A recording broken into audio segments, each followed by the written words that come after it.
Okay, नमस्कार। प्रभु यीशु मसीह के मधुर नाम में आप सभी को प्रेमी सलाम। जैसे कि आप देख रहे हैं राष्ट्रीय जय यीशु मानव सेवा और प्रभु में आप सबका भाई आशीष राजकुमार, और जैसे कि हम गुजरात की धरती से बोलते हैं, आप सभी का सलामती चाहते हैं और आप सभी का भला चाहते हैं। और अलग अलग राज्य से मेरे पास समाचार के ऊपर समाचार पहुंचते चले आ रहे हैं। जैसे कि प्रभु यीशु मसीह तो जगत का रखवाला है और प्रभु यीशु मसीह मसीहा है। मसीहा का मतलब है बचाने वाला, सबकी रक्षा करने वाला, और सभी को खून देकर उसने अपनी जान देकर दूसरों को जान दी है। Praise the Lord. क्या प्रभु यीशु मसीह ने आपकी और मेरी जानें लेनी चाहिए? बिल्कुल नहीं। प्रभु यीशु मसीह ने अपनी जान दी और दूसरों को जान दी। हालेलुया। समझ में आया कि नहीं आया? प्रभु यीशु मसीह ने जगत के लिए जान दी और दूसरों को जान दी। समझ में आया कि नहीं आया? अरे लोग मर रहे थे, लोग मौत में जी रहे थे, आधे अधूरे थे, लेकिन प्रभु यीशु मसीह मरा और लोगों को जीवन दान दिया। आज लोग मजाक समझ रखे प्रभु यीशु मसीह के समाचार को। मैंने बीते हुए दिनों में देखा कि खजूर का रविवार लोग कर रहे थे, और कुछ लोगों ने कहा कि यीशु मसीह ने खजूर का त्योहार बनाया। मेरे तमाम भाइयों बहनों, यीशु मसीह ने खजूर का त्योहार नहीं बनाया। ये तो लोगों ने सब कुछ यीशु मसीह को आदर सम्मान देने के लिए किया था। उस समय खजूर की डालियां बिछा रहे थे, कुछ कपड़ाएं बिछा रहे थे गधे के सामने, क्योंकि यीशु मसीह गधे के ऊपर बैठा था। गधे का आदर सम्मान हो रहा था। आज प्रभु यीशु मसीह का वो जो गधा भी नहीं है और ना ही प्रभु यीशु मसीह है। समझ में आ रहा है कि नहीं आ रहा? मेरे तमाम भाइयों बहनों, आज वर्तमान में वो गधा हट गया है और गधे के जगह आप और मैं आ चुके हैं। आज प्रभु यीशु मसीह गधे के ऊपर नहीं, बल्कि आपके और मेरे जीवन के अंदर है। हालेलुया। तो आपका और मेरा कदर होना चाहिए। Praise the Lord. आप अपने जीवन को खिलवाड़ मत बनाइए।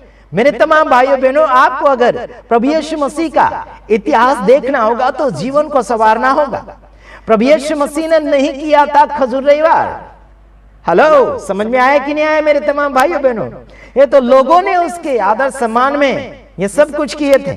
गधे को तो प्रभु यीशु मसीह ने लाने को कहा था कि उसका वो प्रयोजन करे, उसे वो इस्तेमाल करे।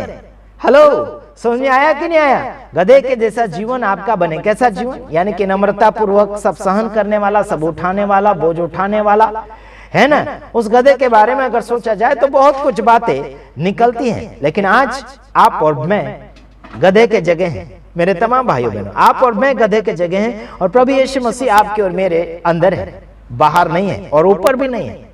समझ में आ रहा कि नहीं आ रहा? और हर साल खजूर की डालियां काटकर कहां ले जा रहे मेरे तमाम भाइयों बहनों? वो तो सेवकों को माला और हारे पहनाकर सेवक के आगे पीछे बिछा रहे हैं। मेरे तमाम भाइयों बहनों, प्रभु यीशु मसीह की जगह हम किसी को नहीं दे सकते, ना ही सेवक सेविका को और ना ही कोई धर्मगुरु को। हम किसी को भी ईश्वर की जगह नहीं दे सकते। समझ में आता होगा तो समझ लेना चाहिए, अगर नहीं समझ में आता होगा तो फिर से बाइबल पढ़िए। और एक बात बताता हूं, कुछ दिनों के बाद प्रभु यीशु मसीह को क्या बोलना चाहिए, गुड फ्राइडे में डाल देंगे। फिर बोलेंगे कि गुड फ्राइडे।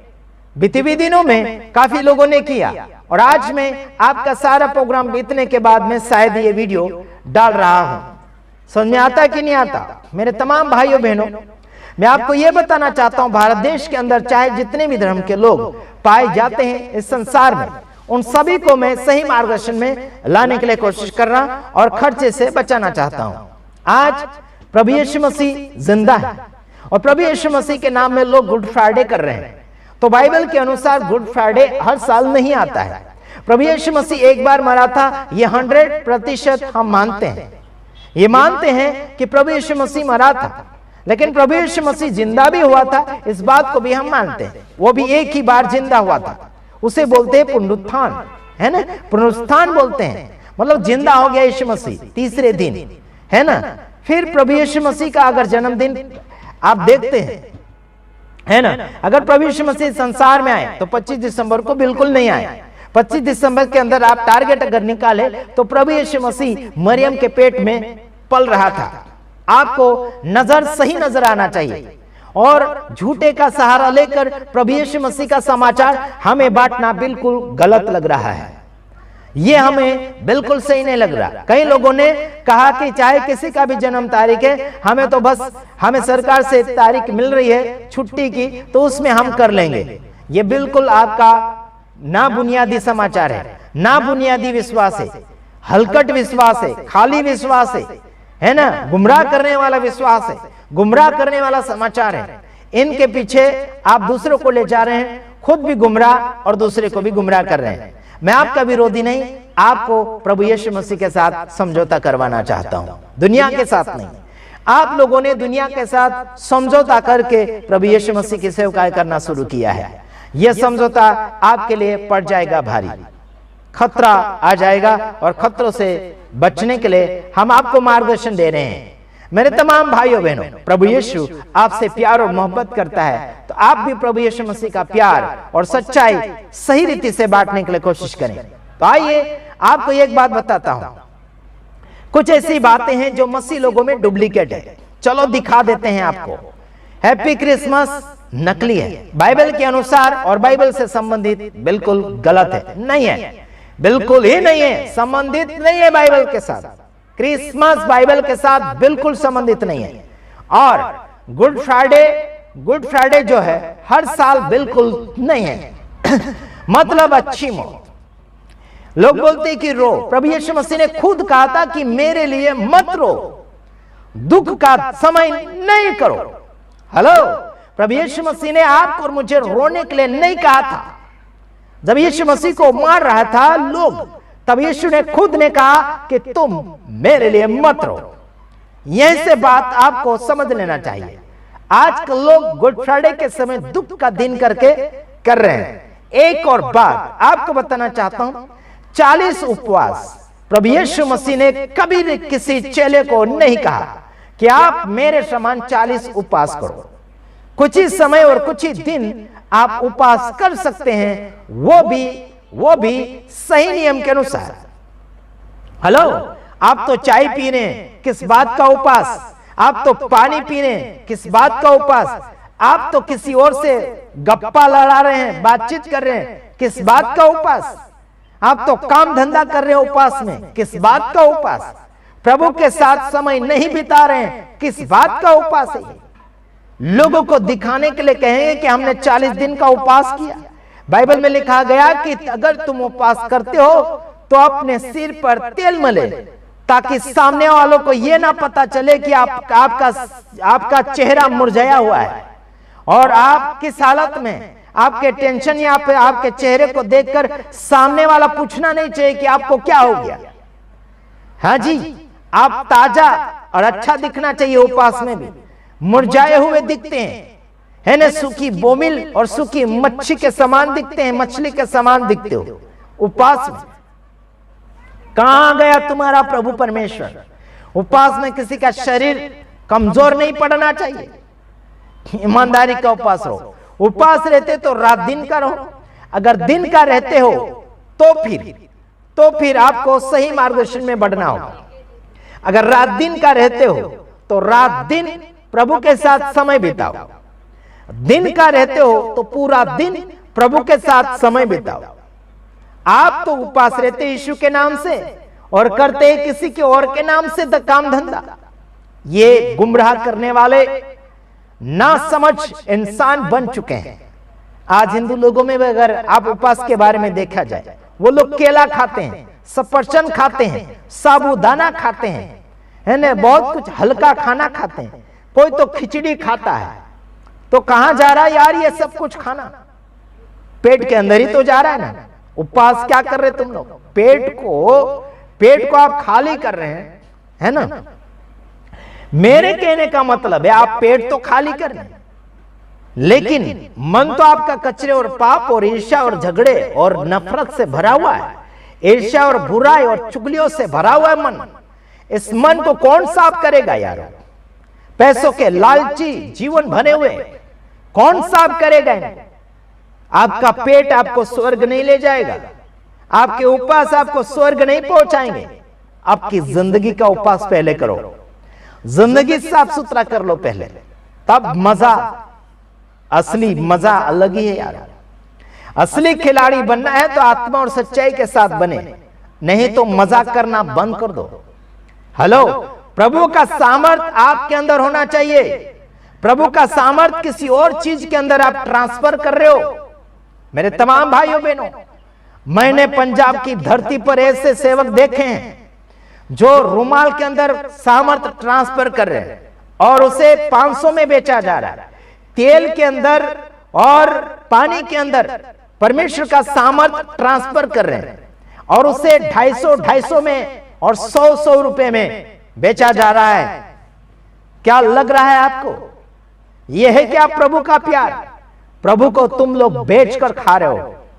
जैसे कि प्रभु यीशु मसीह क्रूस पर टिंगे हुए थे और कुछ लोग ऐसे थे उसके कपड़े के ऊपर चिट्ठियां डाल रहे थे और बांट रहे थे, इधर उधर खींचातानी कर रहे थे।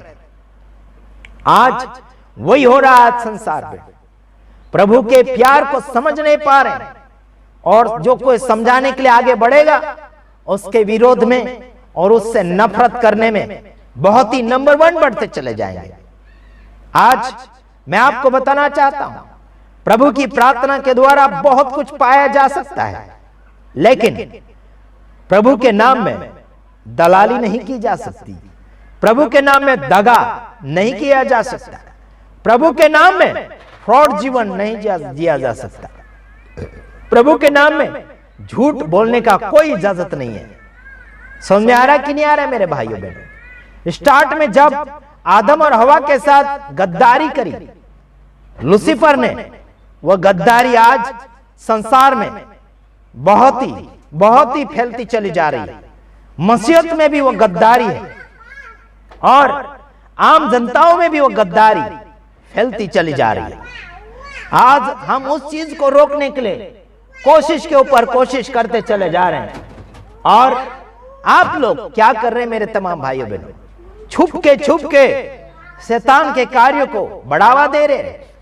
झूठ के ऊपर झूठ फैलाया जा रहा है। प्रभु यीशु मसीह सच्चा चरवाहा है। प्रभु यीशु मसीह ने किसी को भी गलत नहीं चराया और ना ही किसी को गलत सिखाया। हम आपको सच्ची बात बताएंगे, कड़वी जरूर लगेगी, भागने के लिए तैयारियां करेंगे, हमसे नफरत करने के लिए योजना के ऊपर योजना बनाएंगे, हमारे वीडियो आप खारिज करेंगे, हमारा चैनल से आप बेदखल हो जाएंगे, लेकिन प्रभु से तुम बच नहीं सकते यारो। प्रभु से कितना भागोगे, कितना प्रभु से छिपोगे? प्रभु की नजर से तुम कहीं नहीं छिप सकते। चाहे पाताल में उतर जाओ, चाहे आसमान पर चढ़ जाओ, चाहे सूर्य पर चढ़ जाओ, लेकिन खुदावन का कलाम तो कलाम है। Praise the Lord. वह कलाम स्वर्ग और पृथ्वी में एक जैसा काम करता है। कभी राज्य और देश के लिए कोई बदलाव नहीं। उसका वचन सबके लिए बराबर होता है। जिंदगी और मोहब्बत की बातें खुदावन के कलाम से सिखाई जाती है। और आज गुजरात की धरती के ऊपर बैठकर आप सभी को सलामती बातें बताना चाहता हूं। मिलना सीख जाओ, एकता बनाना सीख जाओ। जिंदगी और मोहब्बत की बातें खुदावन सिखाता है। इतना याद रखना, पुरानी जिंदगी प्रभु ने बदल कर रख दिया। आज नई जिंदगी में प्रभु ने आपको और मुझे रखा है, तो सलामती के साथ आगे बढ़ जाओ, वरना आगे पछतावा के अलावा कुछ नहीं बचेगा आपके पास। दांत पीस पीस कर रोगे, तड़प तड़प के मरोगे, कोई बचा नहीं पाएगा। मौका है खुदावन के कलाम को अपनी जिंदगी में भर लो और जिंदगी के साथ अच्छा रहना सीख जाओ और जीना सीख जाओ। खुदा तुम्हें सलामत रखेगा। आपके जीवन की घड़ियां, आपके जीवन के समय आगे आगे आगे चलते चले जाएंगे। आप और जिएंगे और जिएंगे और जिएंगे। जितना आपके जीवन में प्रभु ने समय दिया है तब तक आप जियोगे। आपकी जिंदगी की घड़ियां अच्छी आशीष में बनती चली जाएगी। बीते हुए समय आपके बहुत ही बुरे गए होंगे, बहुत ही ऐसा समय गया होगा दुख भरा, लेकिन सुख भरा समय आपके जीवन में अगर आप लाना चाहते हैं, प्रभु के साथ रिश्ता बनाइए, प्रभु के साथ अच्छा वार्तालाप करें, लोगों की गलतियां सुधारें। गलतियां छिपाना नहीं बल्कि गलतियां दिखाकर उन्हें सिखाना, समझाना है। इसी में आप सबका भला है, आप सबका अच्छा होगा। इसी में आगे बढ़िए। प्रभु आप सबको सलामत रखना चाहता है। साथ ही साथ एक बात बताना चाहता हूं, बोलते बोलते चले जाता हूं। हम जगह जगह वीडियो बनाते हैं, अलग अलग प्रोग्राम में चलते हैं, और वो वीडियो हम मसीह स्तुति आराधना चैनल के ऊपर डालते हैं। अगर जनरल वीडियो आपको देखना है, अलग अलग वीडियो है, अलग अलग भाषाओं में, अलग अलग प्रचारक लोगों का है, वो वीडियो अगर देखना है तो मसीह स्तुति आराधना चैनल है, उसमें जाकर आप देखना है। मेरी छोटी लड़की का फोटो वहां पर रखा है लोगों में, तो जरूर आप उसे फॉलो करें और आगे की ओर बढ़िए। प्रभु आप सबको सलामत रखे। मेरा स्पेशल जो वीडियो होता है, मैं मेरे स्पेशल चैनल जो है उनके ऊपर मैं डालता हूँ। राष्ट्रीय जय यीशु मानव सेवा है, यीशु जीवन मानव सेवा है, और गुजराती यानी कि गुजराती ख्रिस्ती सुधार सेवा है, आदिवासी मसीह सुधार सेवा है। मेरे पर्सनल वीडियो मैं इनमें डालता हूँ, और कुछ ऐसे खास मेरे साथी लोग होते हैं, मित्र लोग होते हैं, तो उनका रिकॉर्डिंग करके मैं मेरे चैनल में डालता हूँ। ठीक है मेरे तमाम भाइयों बहनों, तो प्रभु आप सबको आशीष करें। हमारे देश को संभाल कर रखना है और आगे की ओर दुआ करना है कि प्रभु हमारे देश को संभाले और एकता में आगे की ओर बढ़ाता चला जाए, और हम सब एक में आगे बढ़े। God bless you. प्रभु आप सबको आशीष करें। आमीन।